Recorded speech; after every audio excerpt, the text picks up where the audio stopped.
Tema Pequenas e Grandes Revoluções na Escola, chamamos ao palco o Ricardo Semler. Ricardo é CEO e sócio majoritário da empresa Senco S.A. e diretor da Fiesp. É formado em Direito pela USP e em Administração de Empresas por Harvard. É autor de best-sellers no Brasil e no exterior, como Virando a Própria Mesa e 7 Days Weekend. Em 1990, criou a Fundação Houston Semler com o objetivo de pesquisar e contribuir para a busca de soluções e inovações para a educação no país. Também é criador do projeto Lumiar Sinapses. Ricardo Semler, com a palavra. Obrigado. Bom dia. Primeiro, preciso reclamar com a Positivo, que é sacanagem me botar depois do Nicoleles. Não inventei nada, nada vai sair andando por causa de mim. Mas quando penso um pouco no momento que a gente está em educação no Brasil, dando um pouco da história do cara que vai pular de paraquedas e o pessoal ensina para ele, olha, só tem 3 coisas que você precisa aprender. Primeiro, para abrir o paraquedas, você aperta esse botão verde. Se não abrir, você aperta o vermelho. E quando você chegar lá embaixo, não sai andando, tal, que a Kombi vem te buscar. O cara salta, tal, aperta o verde, não acontece nada, não desespera, tem o botão 2, segunda coisa, o botão, aperta o segundo, não acontece nada, ele fala, agora só falta a Kombi não estar me esperando lá embaixo. E a sensação que eu tenho é que a gente está a gente veio da educação da paideia grega, do tutor, de um raciocínio que era uma educação para pouca gente, intelectual, passou por um momento de uma Idade Média em que muito foi perdido, foi retomado no Iluminismo com a ideia de que você precisa treinar o cérebro e que a educação é basicamente sobre o cérebro. E o cérebro também é naturalmente levado, como a gente ouviu muita gente dizer aqui, levado para as questões que você pode medir, e as questões que você pode entender. E o tal do mercado de trabalho que não existe há muito tempo. E que nós estamos ainda tentando criar escolas para criar pessoas para o mercado de trabalho que a gente não entende nem o atual, muito menos o futuro. E aí, num segundo momento, que é talvez o botão vermelho aí, Henry Ford disse o seguinte, não dá para fazer para todo mundo, você tem que fazer uma linha de montagem. E essa escola que nós conhecemos hoje é resultado disso. Bom, simplificando.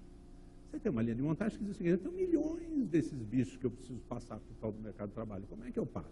Bom, então faz o seguinte, perguntou para a Universidade de Chicago em 1908, foi o ano da primeira linha de montagem do Ford.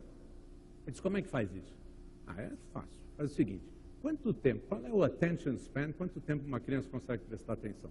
53 minutos foi a resposta naquele tempo. Tá bom. Quantos eu posso pôr na mesma classe? Bom, é o máximo que o professor consegue falar, sem falar muito alto, que consegue controlar a desordem, é uns 35. Bom.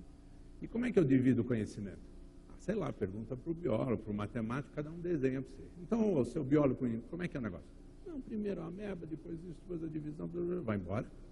E a matemática? Não, primeiro adição, subtração, números íntegros, isso aqui, trigonometria, cosseno e cosseno, entendeu? Aí você diz, bom, então eu vou criar um negócio chamado currículo, eu ponho tudo isso lado a lado e vou gerar alguém que passou por tudo e que é absolutamente esquizofrênico.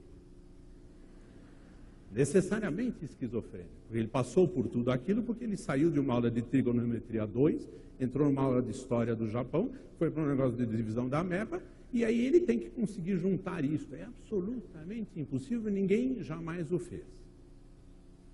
A própria Universidade de Chicago passou a medir isso com o passar do tempo e concluiu que do currículo americano, que tinha 1.552 páginas que diziam, portanto, o que você precisava ensinar, em que ano, a que idade, e concluíram que o grau de retenção dos alunos que passaram por esse sistema era 6,7%. Ou seja, vocês estão num negócio que tem 92%, 93% de fracasso total. É isso que nós fazemos. Aí você diz, bom, quem é que vai pensar isso melhor para a gente? A gente fala, não, um bom jeito seria pegar consultores, pessoas acadêmicas, um bom jeito, que eu acho que agora é a Kombi, que não vai chegar, é o empresário, o cara que vem de fora e diz, não, isso aqui está tudo errado, peraí, deixa eu te ensinar. Gestão, diretor, reciclar professor, entendeu? Só que este cara que está te ensinando tem quase exatamente o mesmo índice de fracasso. 91% das empresas não duram mais do que 20 anos. 91,1% das empresas... O cara que aprendeu que 91% do que faz dá errado, está ensinando para alguém com 93% de erro. Tem alguma coisa errada. Hoje, a ideia de você fazer uma melhoria marginal num sistema que é obsoleto por desenho, por arquitetura, é uma sandice. E nós estamos fazendo isso cada vez mais, porque nós estamos cada vez mais ansiosos pelo fato de que isto não está funcionando, e não é Brasil. Não há qualquer exceção no mundo, não há nenhum lugar no mundo, nem na Finlândia, nem em lugar desse, onde as pessoas estão absolutamente satisfeitas com o sistema educacional, ou acham, só que eles fizeram aquilo funcionar pelo sistema que alguém pediu. A OECD foi lá e falou, o negócio chama PISA, é português e matemática, 15 anos, bora. E aí, 4 dos 5 melhores colocados no mundo são ditaduras. Vocês pararam para pensar nisso? É isso que nós estamos tentando copiar. O PISA, quem melhor se dá no mundo é a ditadura comunista de Xangai. O outro é Coreia, em que o cara fica 12 horas por dia, incluindo o sábado, e ainda leva lição de casa. Isso nós estamos falando que é fórmula para gerar cidadãos felizes? Não, é uma fórmula para gerar um monte de gente que aprende a decorar durante 11 horas por dia e vai lá e faz uma prova de português e matemática e vai bem. Isto vai gerar gente pronta para o mercado de trabalho, para um mundo novo que está aí, não é possível. Vocês, quando entraram nessa profissão, vocês entraram nisso para dizer, bom, vou aprender a cartilha, vou aprender o método do direito, vou controlar esses meninos, vou não sei o quê? Ou vocês tinham um ideal? Esse ideal foi perdido há muito tempo atrás. E esse ideal de vocês foi juntado com crianças que não querem estar lá. Então se diz, por que as escolas se parecem cada vez mais com FEBEMs? Não é? Porque as FEBEMs foram melhorando. Não foram? FEBEM agora já não tem mais a torre, já não tem coisa. E essa aqui agora já tem detetor de metal, muros mais altos. Então elas vão se aproximar. Então a pergunta é, por que nós estamos fazendo isso? Porque eles não querem estar lá. Se deixar, eles vão embora. Então não pode deixar. Então, já que eles estão aqui por 13 anos à nossa disposição, o que nós vamos fazer com eles? Bom, vamos aqui. Está aqui toda a série de matemática, biologia, história, isso aqui, vamos dar. E aí, a cada tanto, a gente vai cometer uma fraude que todos nós combinamos, que é a seguinte, eu vou te fazer uma prova, porque o teu pai está perguntando, o prefeito está perguntando, todo mundo quer saber se você vai bem. Então é o seguinte, eu vou te dar uma prova de um material que é, no caso de internet, na comparação com a internet, em média, é uns 60 mil avos do que está disponível no Google sobre o mesmo assunto. Eu pego só aquele trechinho, eu te ensino, eu escrevo, você escreve, eu escrevo, você escreve, eu escrevo, você escreve, e no fim eu falo, agora, pronto, prova, vai cair só essas coisas aqui, porque se eu não disser o que vai cair, as notas vão ser horríveis.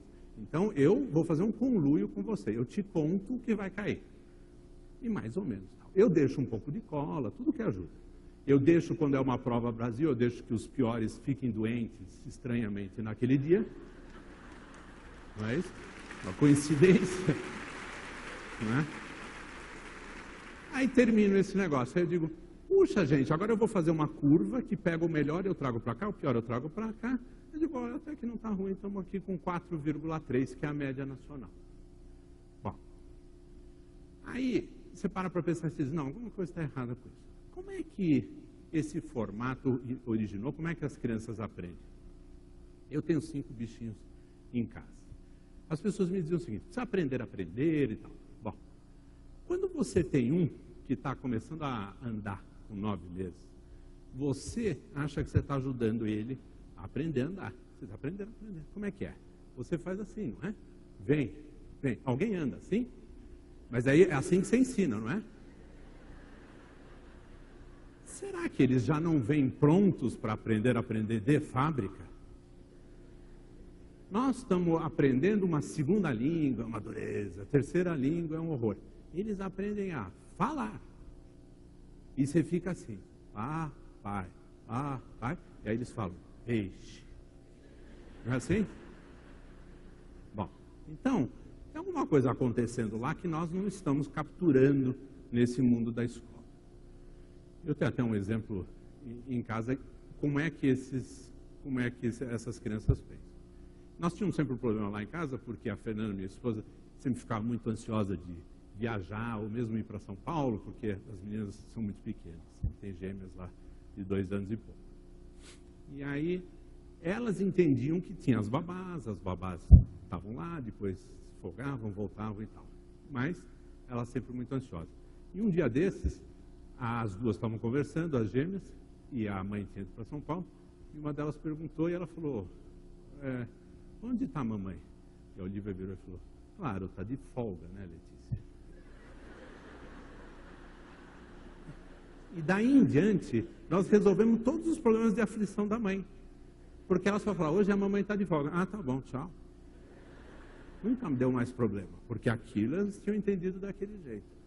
Então, a formatação dessa escola, ela está passando por um momento em que a gente está sentindo aflição e angústia de que o sistema não funciona aqui, e nos Estados Unidos, e na Inglaterra, e no Japão, e há uma sensação de todo mundo de até 18 anos de idade que aquilo é uma tortura. Nós estamos praticando essa tortura com índice de sucesso baixíssimo, e nós estamos falando, bom, é o que dá para fazer, vamos reciclar um pouco, botar um pouco mais de computador. Um estudo da OECD demonstrou, com um estudo linear de 11 anos, que o uso do computador na escola não faz uma pequena diferença, ele faz 0 diferença. Ele fez 0 diferença no estudo linear deles de 11 anos em vários países. Nós estamos iludidos, achando que nós precisamos revitalizar, modernizar, reciclar um método que está completamente obsoleto, e é um pouco como botar um motor novo num Opala 76. E aí a gente fica lá lustrando, não, mas espera aí, dá uma lustradinha no Opala aqui que ele vai ficar mais bonito. Tem alguma coisa de errado.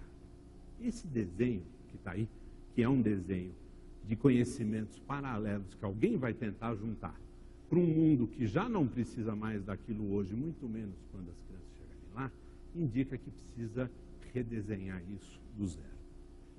E depois de ser mais ou menos 25, 30 anos de montar um sistema, um jeito de lidar com a empresa, onde a gente dizia, olha, não queremos forçar as pessoas a virem ao trabalho, a se vestirem de certa forma, a aprenderem, a nos perguntar onde é que eles vão estar daqui a tantos anos, etc. E aí, encurtando uma longa história, fizemos durante quase 30 anos uma experiência que dizia o seguinte, olha, vocês são adultos, pelo amor de Deus, eu não quero contar quantos dias você precisa trabalhar, quantas horas, não preciso nem discutir quanto você tem que ganhar. Eu te dou todos os dados. Quanto ganha aqui dentro, quanto ganha lá fora, quanto ganha as pessoas acima, abaixo de você, quanto a gente consegue pagar, quanto a empresa ganha. E vai. E vamos tirar esses obstáculos, que são obstáculos de internato. Não é?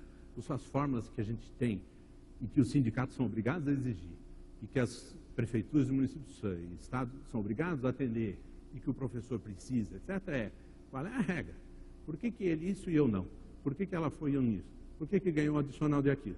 Isso cria um engessamento extraordinário que faz com que você até fique numa zona de razoável conforto, mas uma zona em que você internamente não pode se sentir gratificado e feliz e dizer foi isto que eu imaginei quando eu entrei no magistério ou quando eu quis ser professor. Não pode ser. Bom, então, depois de muitos anos disso e com isso, vamos dizer, consolidado, ficou claro para mim que nós estávamos passando uma boa parte do tempo pegando pessoas que já tinham sido submetidas pelo sistema desde os 2, 3 anos de idade, fica quieto, senta aí, 53 minutos, está aqui, agora é aula disso, agora não sei o que, não sei o que, você não tem opção, você tem que. E essas pessoas chegando aos 17 anos de idade, para a gente perguntar o seguinte, bom, mas você quer o quê? O que você quer ser? Você olha hoje, o Miguel já deve ter participado de uns congressos desses na Califórnia, eu participei de um, em que dizem que é absoluta certeza de que filhos que estão na idade dos meus pequenos, etc., tem uma expectativa de vida nessa faixa de renda de 110 anos. 110 anos é uma obviedade, e não que você vai ficar caquético aos 80. É uma distribuição desse tempo. Então, nessa idade que esses meninos vão ter, nós temos uma escola que diz o seguinte: aos 17 você é capaz de escolher ser engenheiro, fazer 5 anos daquilo, de engenharia, passar 25 anos como engenheiro, voltar, fazer 7 anos de medicina, passar 20 anos como médico, voltar 5 anos, ser arquiteto por 20 e ainda se aposentar por 10. Nós estamos preparando gente para esse mundo lá? Não pode ser. Nós estamos perguntando, você quer medicina? Quero. Bom, tá bom, medicina. Qual área? Qual parte do corpo? É o dedo, porque a um certo momento você vai especializando, depois essa caixinha é sua. Você é o cara do dedo.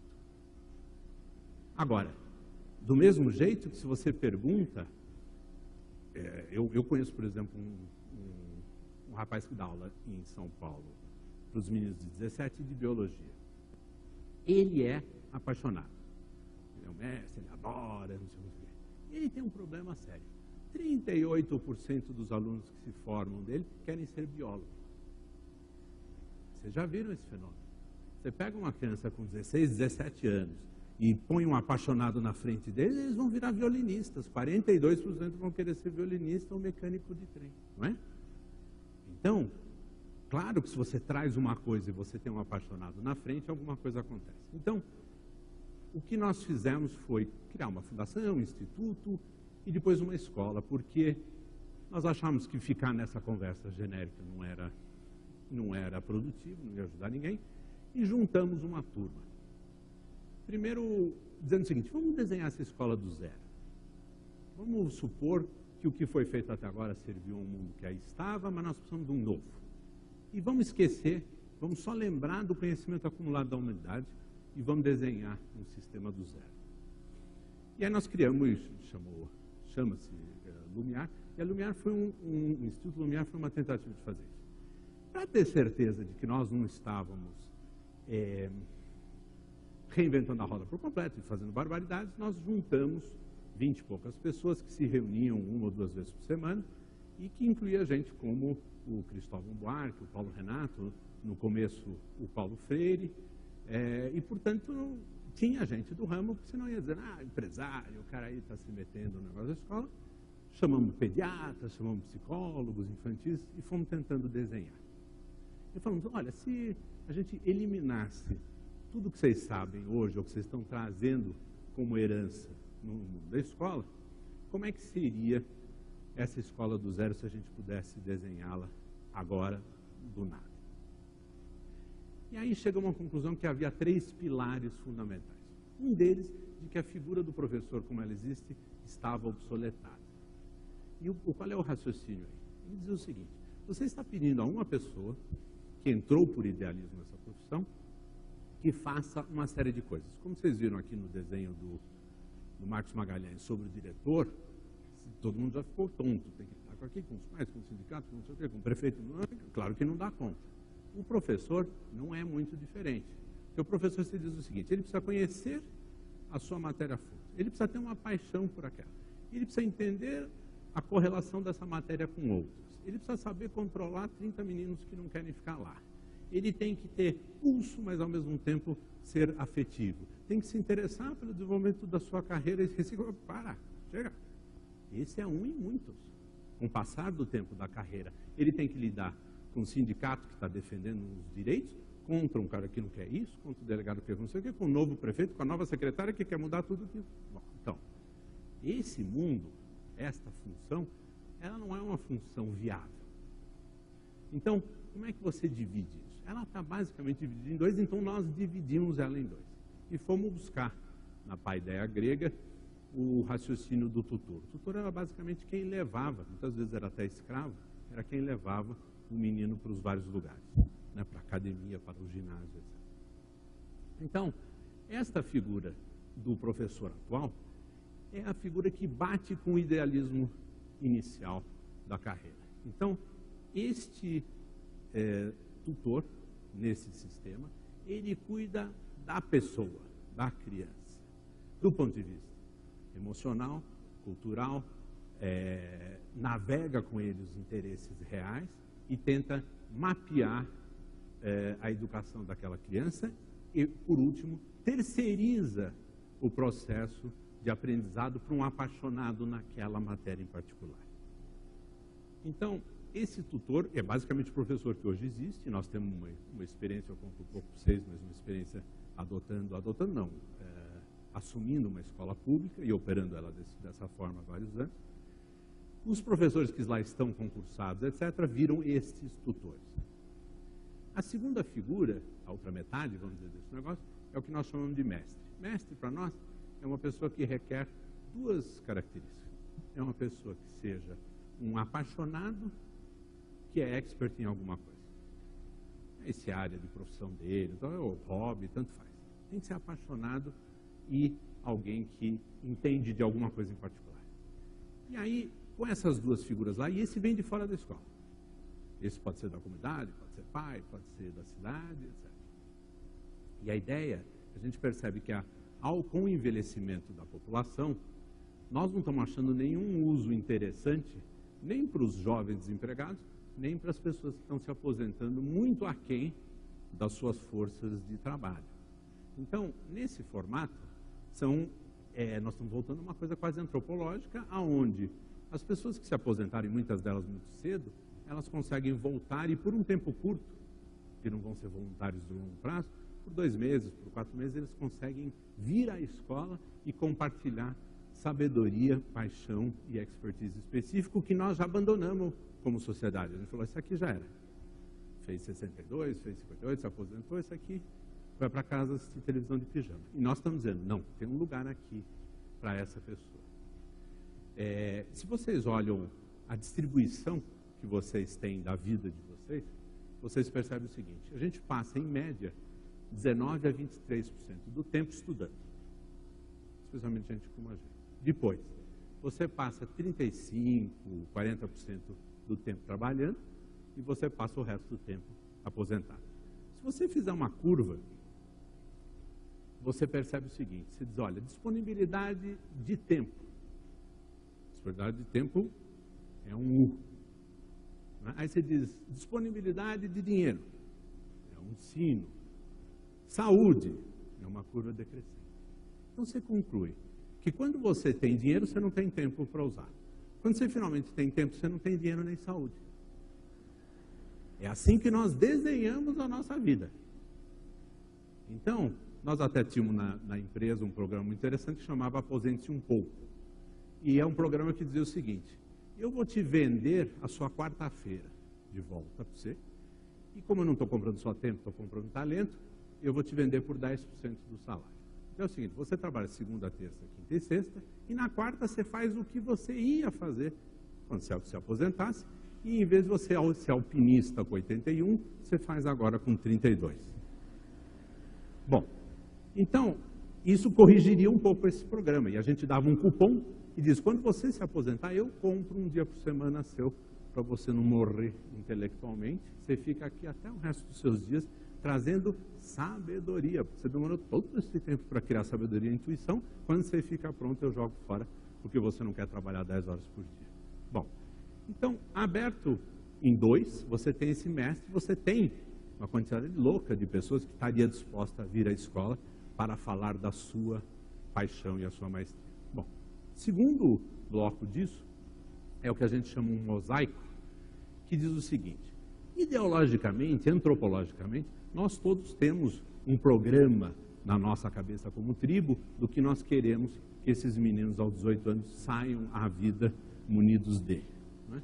Então, isto é um mosaico. A gente diz, é isso aqui que nós queremos. É importante para a gente que eles saibam quem foi o Picasso, ou entenda como é que é a arte moderna. Se eu botar uma tela no chão e jogar um balde em cima e chamar de arte moderna, eu expliquei, não expliquei. Bom, aí você decide, você tem um mosaico que diz, dos 2 aos 18 anos, eu preciso expor os meninos minimamente só a isso. E minimamente. Então, minimamente não inclui seno e cosseno. Não inclui. Então, eu tenho um tempo disponível, eu não vou usar o tempo dos meninos só porque eles estão na escola. Eu vou muni-los da capacidade de lidar com o mundo, de aprender sozinho. A ideia, que é completamente obsoleta e que está em vigor, é de que nós precisamos fazer com que os meninos decorem, porque lá é que eles guardam. E, no entanto, no meio tempo apareceu um negócio chamado Google. Não precisa mais guardar. E as escolas não se perceberam disso. Nós estamos dizendo o seguinte, você precisa entender e lembrar e me repetir, não precisa lembrar e repetir, em 15 segundos o Google te conta. Você precisa aprender a achar a informação, saber para que serve, usar ela para você, mas simplesmente lembrar as datas e os lugares, etc., não. Genericamente entender como é que a gente chegou, quais são as formas, etc., é um outro raciocínio. Então, a gente parte de um raciocínio que diz o seguinte, aquelas disciplinas, como nós conhecemos, estão eliminadas, estão vetadas. O que a gente queria transmitir de cada uma delas está mantida. Isso é muito importante saber adição e isso, aquilo, e números íntegros, não sei o que a gente coloca lá no mosaico, e nós vamos dar um jeito disso acontecer no tempo em que a criança está na escola. Só que a gente pergunta o que interessa, e eles falam assim, como vamos dizer no ano passado, acho, num certo momento, Copa do Mundo. Aí vocês, bom, então vamos ter aula de Copa do Mundo. Quanto tempo? 2 meses de aula de Copa do Mundo. Muito bem. Aí você diz, bom, mas Copa do Mundo eu vou dar conta de futebol? A única coisa que eu acho que nós não demos conta foi futebol. Nós demos conta, por exemplo, de cãibra. Como é que alguém que joga, que se exercita 7 horas por dia tem cãibra? Geometria. Se você pegar a geometria do campo e você trocar ela, e botar ela, fizer um triângulo, não sei o que, ela funciona? Quantos watts você precisa para iluminar um estádio?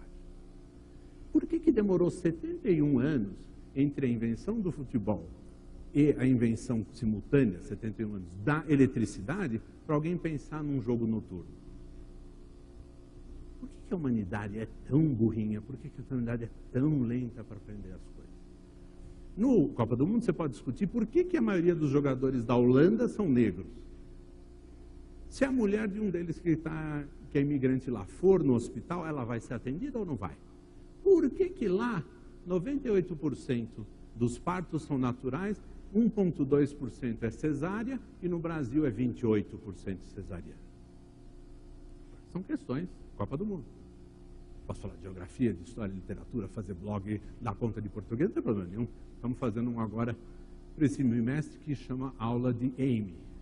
A aula de Amy Winehouse, ela interessa. Os meninos vão lá para uma aula de Amy Winehouse. Só que a aula de Amy Winehouse pergunta o seguinte, quanto ela ganhava? Quanto era da gravadora?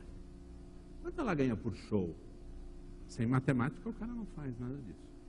Aí você diz o seguinte, bom, mas quando chega lá e descobre um corpo, o que é formol? O que é rigor mortis? O que acontece quando você... O que é cirrose? O que acontece quando você toma tanto de álcool por dia? Por que você fica de ressaca no dia seguinte? Está cheio de menino interessado. Isso é química e biologia. É moleza da química e biologia nas aulas de Amy Winehouse. Eu dou de novo, eu digo, isso aqui é uma batida 4x4? O que é uma batida 12x8? O que é rock não sei o quê? Por que a maioria dos... Por que um cantor de blues bom mesmo tem que ser negro? Porque é bom, o que acontece se eu ponho silicone no seio? O que acontece depois de 10 anos? Olha aí questões. Eu tenho química e biologia para dar o dia inteiro só com Amy Winehouse. Então, eles escolhem isso e aí eles têm uma aula que interessa vir. E que eles determinaram. Mas pode dar o assunto que quiser, a palavra que der, que nós damos conta de matemática, geografia, história, isso daí sem problema nenhum. E nesse mosaico, que é um controle digital do que está acontecendo, nós temos o percurso de cada uma das crianças. Então nós sabemos dos 2 aos 18 anos o que interessou. Quando ela fizer 16, 17, nós vamos dizer o seguinte, não se preocupe com a questão de vocação. Você já nos disse com dezenas, centenas de decisões que você tomou sobre o que te interessava, nós sabemos a sua vocação. Olha aqui tudo que você fez, e aí uso computadores e algoritmos para responder, indicam que você só pode ser uma dessas duas coisas. Porque você escolheu isso desde os 3, dos 4, dos 7, dos 8, seu talento está aqui. O mosaico digital diz o seguinte, você tropeçou no Gregor Mendel como o quê? Pai da genética, ervilha? Muito bem. Mas se você for ver, tem um Mendel que é matemático. Não é isso? Tem um Mendel que é da teoria dos jogos, de Fibonacci. Tem um Mendel muito interessante aqui que é matemático. Tem um outro Mendel que é agostiniano, que foi importante para a história agostiniana. Quem junta esses três Mendel? Ninguém. Então, no sistema, nós fazemos isso. E a gente faz essa ligação e a gente diz, olha, se interessou por Mendel aqui, tem isso aqui. Se interessou por Picasso aqui, tem isso daqui. Se interessou pela letra da Amy Winehouse, tem rapper aqui. Rapper tem hip-hop tem Carlos Drummond de Andrade. Aí fica fácil. Só que você tem que desenhar tudo isso, é o que nós estamos tentando fazer. Então, e por último, claro que num processo como esse, nós dizemos para a criança, olha, nós queremos que você venha por vontade própria, queremos que você decida algumas das coisas da escola. Por exemplo, tem uma roda que é semanal, e a gente diz, olha, as regras de convivência, estabelece vocês aí, não vai ser tão diferente das nossas. Pode ficar jogando, batendo na cabeça do outro? Pode, por quanto tempo? Uma semana? Na semana que vem você não quer mais. Então nós vemos o seguinte, os meninos fazem uma roda e uma vez por semana eles resolvem os problemas de convivência, os problemas de disciplina, entre eles a gente facilita um pouco, mas eles tomam decisões. Uma hora o menino, o que está acusando, daqui a 3 semanas ele é réu do mesmo crime. Esse ensinamento de cidadania que eles fazem por conta própria é mais do que suficiente. E nós fazemos a primeira hora de cada dia nas escolas, um negócio que a gente chama leitura do mundo. Leitura do mundo é bem simples. É uma hora em que você abre um jornal ou a internet, etc., e escolhe uma coisa lá para entender. E aí todo mundo começa a entender juntos, alguns entendem separadamente, e o cara vai usando o Google para ensinar, para entender o que aconteceu na Inglaterra, por que o cara estuprou a camareira, por que não sei o quê. Isso são questões dos meninos que começam com 4 anos de idade. Então, em geral, o que eu queria dizer para vocês hoje aqui é só isso, de que existem outros formatos, mas os formatos agora, acho que tem que passar pelo desmantelamento dos obstáculos que nós mesmos criamos e não pela melhoria dos movimentos marginais. A escola pública que nós temos lá, que tinha essa média de 43 pontos, na primeira prova Brasil já, 6 meses depois, e 1 ano depois, e nós estamos falando de filhos de caseiros, filhos de roçadores de pastos numa escola rural, uma média de 300 e pouco reais de salário dos pais, tiraram 96,15 no primeiro. E continuaram no nível de 96, 97, 94, 95 na prova Brasil, sem jamais ter visto o material da prova, sem jamais ter decorado para aquela prova, sem ninguém ficar doente. Então, esse formato é apenas, vamos dizer, uma sugestão para vocês que certamente vieram por idealismo, ainda estão por idealismo que está sendo corroído pelas dificuldades de implantação e pelo atraso de vida, saber que deve existir, e acho que existe, para nós, para vocês, para todo mundo que está aqui, talvez exista um jeito melhor. Obrigado, gente.